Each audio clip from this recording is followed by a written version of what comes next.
Year 1858, first symmetric capture of an image for identification purposes recorded. Sir William Hansel, working for the Civil Service of India, recorded a handprint of the back of the contract for each worker of distinguished employee for others who might claim to be employee when they arrive.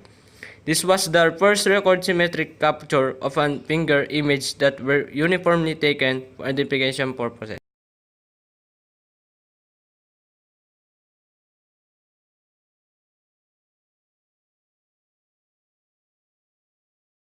Year 1883, twins write about fingerprints in Life on the Mississippi, in a thumbprint and what came of it. One of the stories serialized in Mark Twain's Life on the Mississippi. The author wrote about fingerprints and described a process for taking them. In 1894, the tragedy of Bud and Head Wilson, Twain again mentions the use of fingerprints for identification. In the story, a man on trial calls on the comparison of his fingerprint to those left at the crime scene to prove his innocence.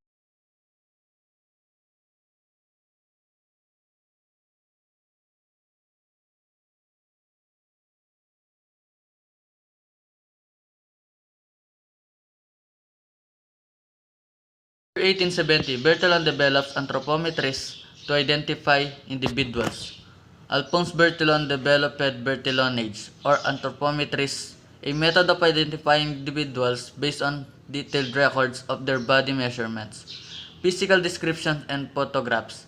Repeat criminals offenders often provided different aliases when arrested. Bertillon noted that although they could change their names, they could not change certain elements of their bodies. Police authorities throughout the world used his system until it used quickly faded when it was discovered that some people shared the same measurements.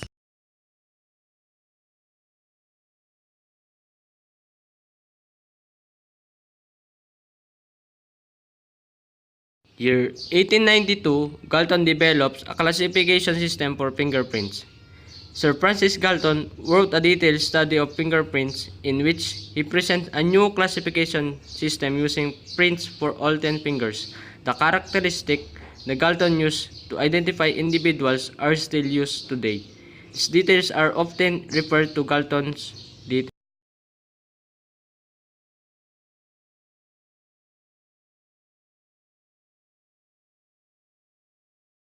Year 1936.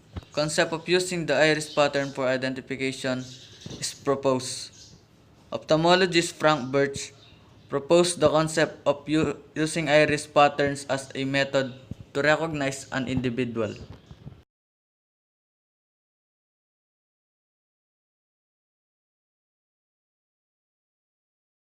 Year 1903. Bertillon system collapses. Two men, determined later to be identical twins, were sentenced to the U.S. Penitentiary at Leavenworth, KS, and were found to have nearly the same measurements using the Bertillon system.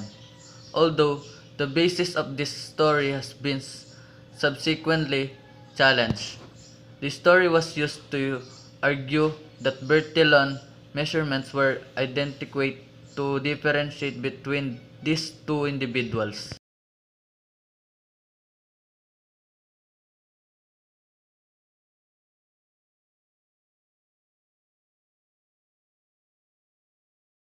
Nineteen 1960s, face recognition becomes semi-automated. The first semi-automatic face recognition system was developed by Woodrow W. Bledsoe under contract to the U.S. government. This system required the administrator to locate features such as eyes, ears, nose, and mouth on the photographs. This system relied solely on the ability to extract usable features points. It calculated distances and ratios to a common reference points that was compared to the reference data.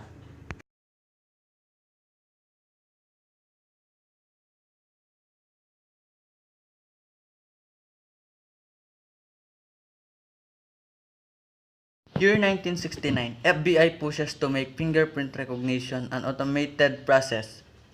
In 1969, the Federal Bureau of Investigation began its push to develop a system to automate its fingerprint identification process, which was quickly becoming overwhelming and required many man-hours. The FBI constructed the National Institute of Standards and Technology to study the process of automating fingerprint identification.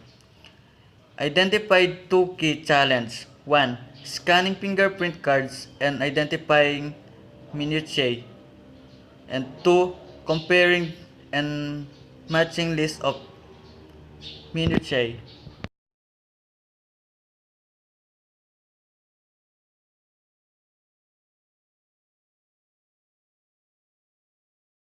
Year 1970s. Face recognition takes another step towards automation. Goldstein, Harmon, and Les used 21 specific subjective markers such as hair color and lip thickness to automate face recognition. The problem with both of these early solutions was the measurement and location were manually computed.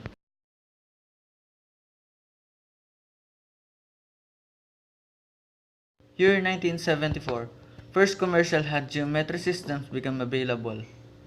The first commercial hand geometry recognition systems became available in the early 1970s, arguably the first commercially available biometric device after the early developments of fingerprinting in the late 1960s.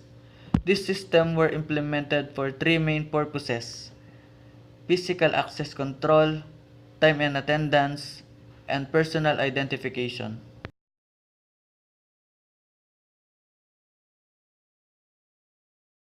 Year 1975, FBI founds develop of sensor and mutate extracting technology.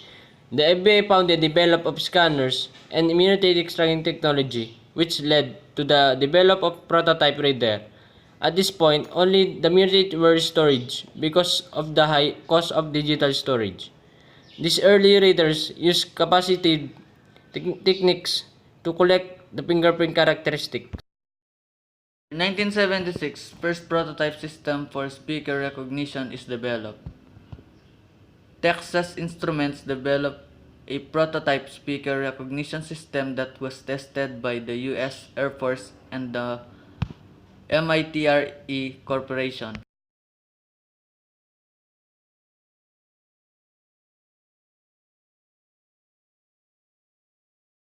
Year 1977, patent is awarded for acquisition of dynamic signature information. Veripen, Inc. was awarded a patent for a personal identification apparatus that was able to acquire dynamic pressure information. This device allowed the digital capture of the dynamic characteristics of an individual's signature characteristics. The development of this technology led to the testing of automatic handwriting verification performed by the MITRE Corporation for the Electronic System Division of the United States Air Force.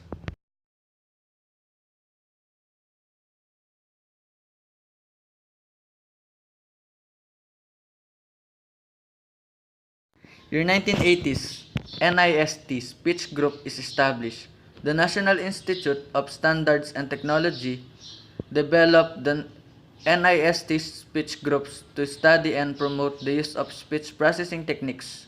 Since 1996, under funding from the National Security Agency, the NIST speech groups host yearly evaluations, the NIST Speaker Recognition Evaluation Workshop, to foster the continued advancement of the speaker recognition community.